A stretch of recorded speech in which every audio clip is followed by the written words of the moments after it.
Hi, I'm Mr. Edge, your digital sales engineer. In this tutorial, I'll walk you through a real machining case and show you how to use the EdgeVend Tool Finder step by step. In today's example, we're looking to get a tooling recommendation to machine a pocket in M1 stainless steel. We are not selecting the full process chain for the entire feature, but instead, we need a solid recommendation for the roughing process. Let's start with the actual part. The workpiece is a rectangular block, 160 by 120 by 35 millimeters. The pocket is 120 by 80 millimeters. Its depth is 24 millimeters, and the maximum allowed corner radius is 8 millimeters. Before we open Tool Finder, we need to frame the machining strategy correctly. In practice, this feature would be machined in multiple steps. First, we face mill the top side to create a clean reference surface. Next, we create an opening into the pocket area. That can be done with a drill or with a milling cutter using helical interpolation. After that, we rough the pocket. And at the end, we finish the walls and the radii. In this tutorial, we are only looking at the pocket roughing step. And in this case, the material really matters.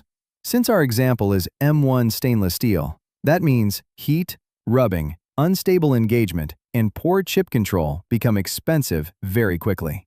So right from the start, this is a process security job. So let's jump right into the Tool Finder. On the EdgeVend home screen, we have several options to get to our Tool Finder. The fastest way is to use the menu bar at the top of the screen. Hover over Products, then hover over Tool Finder. You can see the Pro and Lite versions. We choose Tool Finder Pro for the tutorial. The Tool Finder starts with a short loading sequence. After that, we are ready to go. First, notice the How It Works button at the upper right corner of the screen. When we click it, it gives a brief guide and shows the 4 major steps involved. First, material. Then process. Then a set of process-specific questions. And finally, the result. Let's go ahead and close that window so we can get started with our inputs. So in step 1, notice the choice of materials from low-carbon steels to super alloys and non-ferrous. In our example, we choose M1 austenitic stainless steel. In step 2, we choose the process. There are a variety of options to choose from. We are looking to mill a pocket.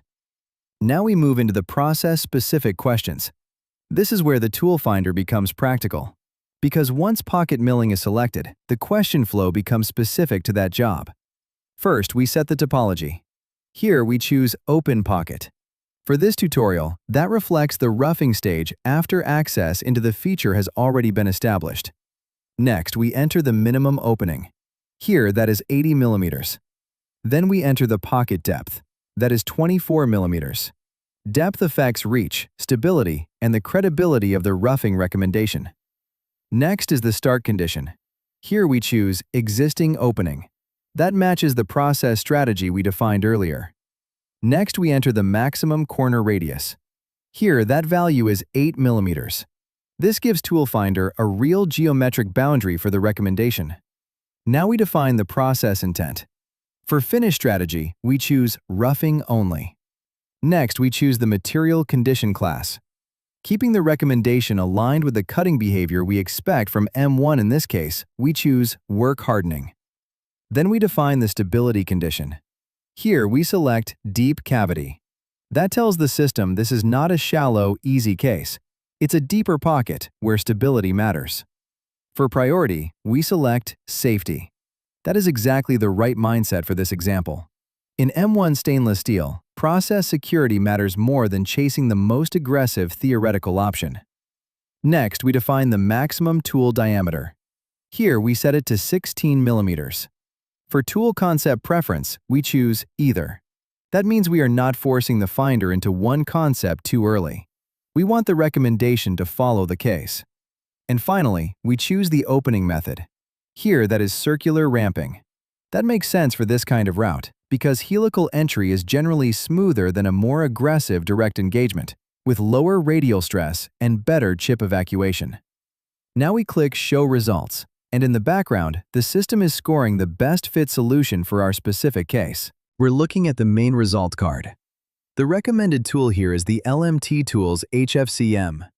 From an outside machining perspective, this tool family does make sense. LMT positions the HFCM specifically for austenitic stainless steels with internal coolant. And high-feed pocketing tools are widely used for stable pocket milling, including helical entry and deeper, vibration-sensitive conditions. So for M1 stainless, existing opening, deep cavity, and safety priority, the recommendation is believable. At the bottom of the card, we see price, release status, and the next actions. Ready to review tells us this is not just a random catalog hit. It has already passed the first recommendation logic for this case. So this card is giving us a credible starting point.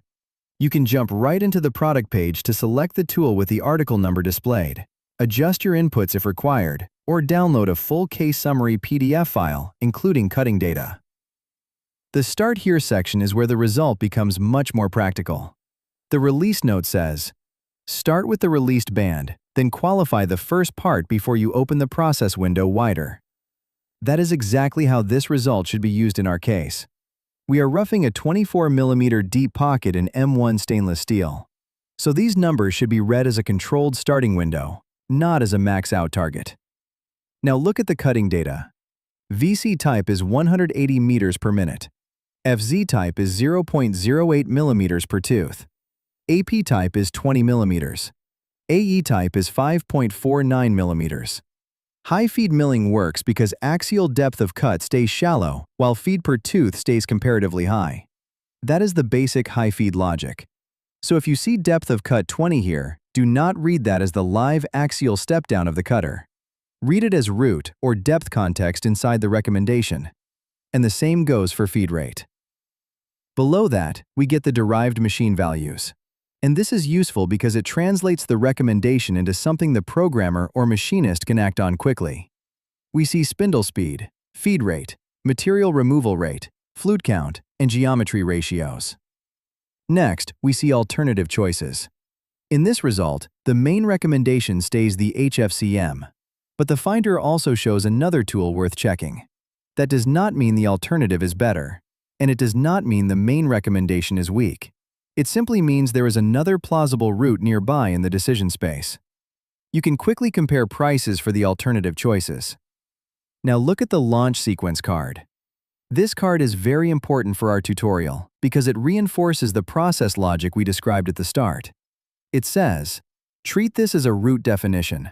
Opening strategy first, then roughing engagement, then any separate wall, floor, or corner cleanup needed for the final geometry. That is exactly our case. First, we face the part. Then we create the opening. Then we rough the pocket. And only after that do we finish walls and radii. So this card helps the user read the result correctly. It prevents the classic mistake of taking a roughing recommendation and turning it into a full process shortcut. Next, we have critical signals. Here the system says there are no blocking guidance issues active right now. That is good. But the second sentence matters just as much. The first part should confirm quality, machine load, and process stability before output is increased. That is exactly right for this case. In M1 stainless steel, no blocking signal does not mean run aggressive. It means start controlled, verify, then widen carefully. Now we get to on-demand support. This section is especially strong because it stays specific to the setup we entered. On the left, we see diagnostics for deep pocket instability. And that is highly relevant in our case, because we told the Finder this is a deep cavity and we set priority to safety. The guidance here is practical. Reduce radial engagement before you reduce speed if the root starts to vibrate. Prefer a lighter, staged pocket root over a naive, heavy, full volume pass. That is exactly how an experienced machinist would think about a stainless pocket that starts to get noisy. On the right, we see opening strategy drift. This is also very relevant. Because our recommendation assumes an existing opening and a circular ramping-friendly route. So if the real opening strategy changes, the credibility of the recommendation can change with it. That is why this card tells the user to recheck the recommendation instead of forcing the old logic onto a different starting condition. And finally, we have the decision basis card. This is where the system explains why the recommendation remains believable. On the left, under Pocket Credibility, it repeats a key point for our case. Opening, existing opening. That matters because our roughing recommendation only stays clean if the pocket is treated as an access problem first, not just as a speed and feed problem. On the right, under Machine and Route Fit, we see depth reserve, chip evacuation, and chatter risk. This is one of the best cards for helping the user understand the result like an engineer, not just as a product suggestion, but as a route that still has to remain believable when geometry, opening method, reach, and stability are taken together. So when we put all of these cards together, the message is very clear. For our case, the Tool Finder is not just recommending a tool, it is giving us a structured release view of the roughing decision. We see the main recommendation. We see the cutting data band. We see the machine-facing values. We see nearby alternatives. We see how to launch the process. We see what to watch on the first parts. And we see why the recommendation remains credible for this specific M1 pocket roughing case. And that's it for this example. We started with the actual feature, narrowed it down to the roughing step, and then used the result the way it's meant to be used, as a practical starting point for the job. Thanks for watching, and I'll see you in the next one. Your Mr. Edge.